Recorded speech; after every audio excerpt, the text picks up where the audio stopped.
അങ്ങനെ വീണ്ടും ഞങ്ങളുടെ ആനുവൽ ലീവ് തുടങ്ങിയിരിക്കുകയാണ്. പോകുന്നത് ലണ്ടനിലേക്കാണ്, ബസ്സിലാണ്. രാവിലെ 4:45 ബസ്. കറക്റ്റ് സമയത്ത് തന്നെ എടുത്തു. നേരത്തെ ടിക്കറ്റ് ബുക്ക് ചെയ്തതുകൊണ്ട് ഞങ്ങൾക്ക് 2 പേർക്കും കൂടി 26 പൗണ്ടായതേ ഉള്ളൂ. യാത്ര തുടങ്ങിയത് വെയിൽസിലെ സ്വാൻസി എന്ന് പറയുന്ന ബസ് സ്റ്റേഷനിൽ നിന്നാണ്. ഇപ്പം കണ്ട പാലം വെയിൽസിൻ്റെയും ഇംഗ്ലണ്ടിൻ്റെയും കൂടെ അതിർത്തിയാണ്. നേരം വെളുത്ത് വരുന്നതേ ഉള്ളൂ. അതുകൊണ്ടൊക്കെ 2 സൈഡിലും നല്ല അടിപൊളിയായിട്ടുള്ള കാഴ്ചകളായിരുന്നു. കുറേ ദൂരം ബസ്സിൽ പോകാൻ ഇഷ്ടമുള്ള ആൾക്കാർക്കൊക്കെ ഇത് ഭയങ്കര ഇഷ്ടപ്പെടും. ആ വഴി ലണ്ടൻ ഹീത്രോയിലേക്കുള്ള വഴിയാണ്. ഇവിടെ എത്തിക്കഴിയുമ്പോഴത്തേക്കും ചെറുപറ വിമാനങ്ങൾ കാണാം. എനിക്കിത് കാണാൻ ഇഷ്ടമുള്ളത് കാരണം ഞാൻ ഒന്നും വിടാതെ വീഡിയോ എടുത്തു. ഇത് കഴിഞ്ഞാൽ പിന്നെ പോകുന്നത് ലണ്ടൻ ടൗണിലേക്കാണ്.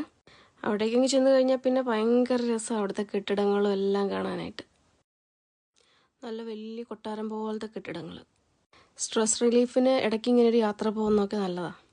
കുറേ കാഴ്ചകളും ഫുഡും കുറേ പുതിയ ആൾക്കാരെ എല്ലാം കാണാം.